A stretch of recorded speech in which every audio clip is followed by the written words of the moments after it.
Nearly 85% of the 1.5 million people living here are foreign-born, with men outnumbering women nearly 3 to 1.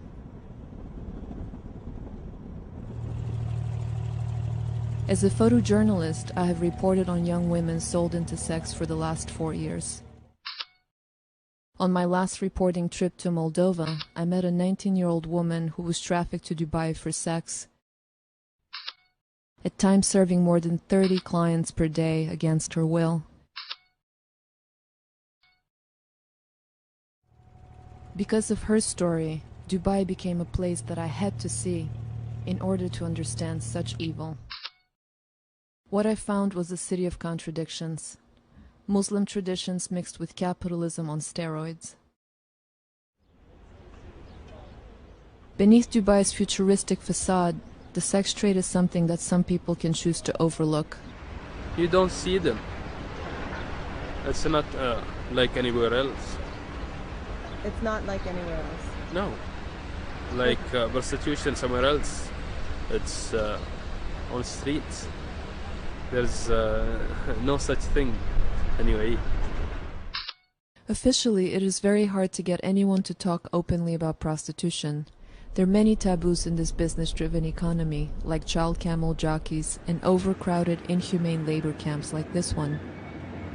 An investigative journalist who reports on trafficked laborers was willing to talk anonymously. Dubai have another good business than labor business. That's prostitution. You can do stories on girls bringing from India who've been abandoned in flats for years. Knowing how risky a story on prostitution is, how many could be deported if they decided to talk to us, my camera woman fashioned a handbag with a hidden night vision camera, and we headed into the night. Everyone knew the most popular sex tourism spots. A Google search for Dubai sex tourism turns up discussions of numerous downtown hotels and nightclubs. China is famous for that. When I arrived at one, it seemed at first like any other nightclub.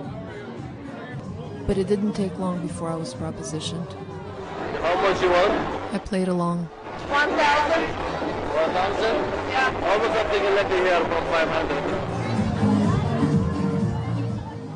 But the women's faces I saw in the bathroom, from China, Ghana, Ethiopia, Morocco, Uzbekistan, these were not the broken spirits I expected to meet.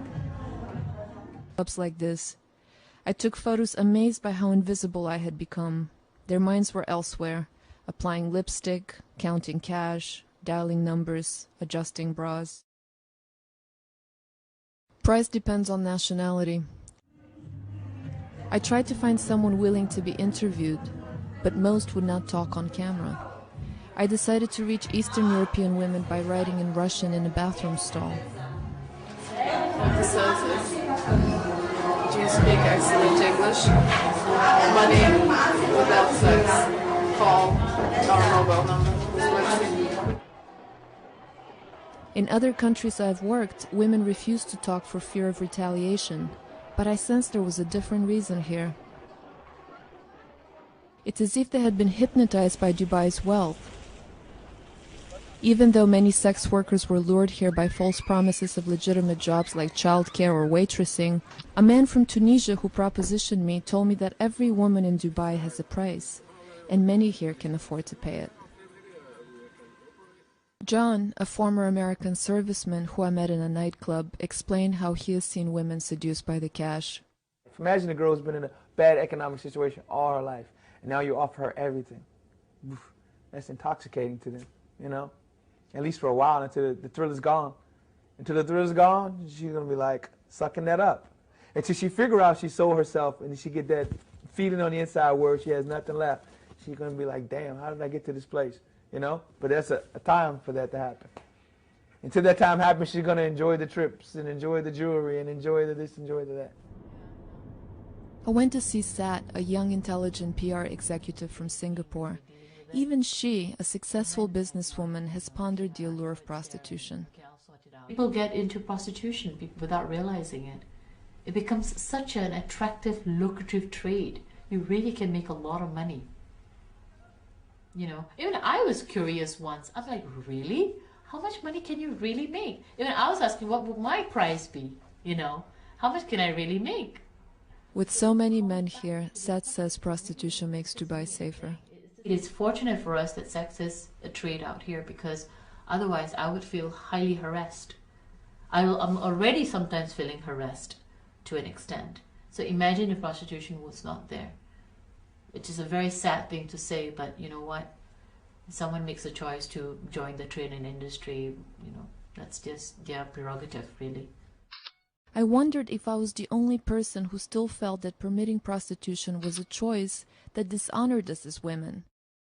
We used to swim here. In this traditionally Muslim country, even a human rights activist explained it away as an unavoidable consequence of modernization. We are an extreme globalized place with minimal regulations, and this is where it is exploited.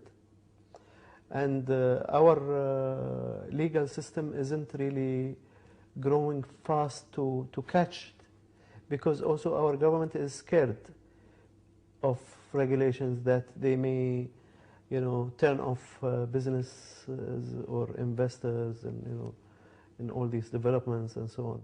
In fact, all of the notorious sex clubs carry the seal of the Department of Commerce and Tourism. But this is about capitalism. You invented it. You brought it to the world. We are just being, you know, the latest students of the system. The country is trying to attract business and keep it by any means necessary, he said.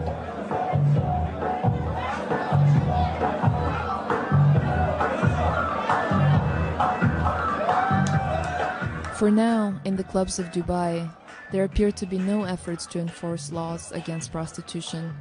And as long as the government continues to license clubs like these, it appears all they really want to protect is Dubai's reputation as the playground of the Middle East. And those young women from poor countries say the money is just too good. Sasha, from Siberia, finally agreed to go on camera. I think their country is not good for jobs, for money. It's because of this. They are not having another choice, I think. But some of them have choice and they like this business and come. Because it's easy to make money in this country. It's easy when you're a business lady, when you're... Yeah. I go to the club usually 11 o'clock. The price is what, 500 or... Yeah, 1 hour it's 500, it's night it's 1,000. And a night is how many hours? 3 hours. From what time to what time? From 3 until... From 3 to 6. Or from 2 to 5. When you were growing up, what did you want to be one day? What was your dream? A teacher. And now? Now, I don't know what I want, really. Because I'm too tired. Do you think this has changed you? Yeah. On my last day in Dubai, my hotel room was ransacked. All of my equipment and reporting materials were stolen.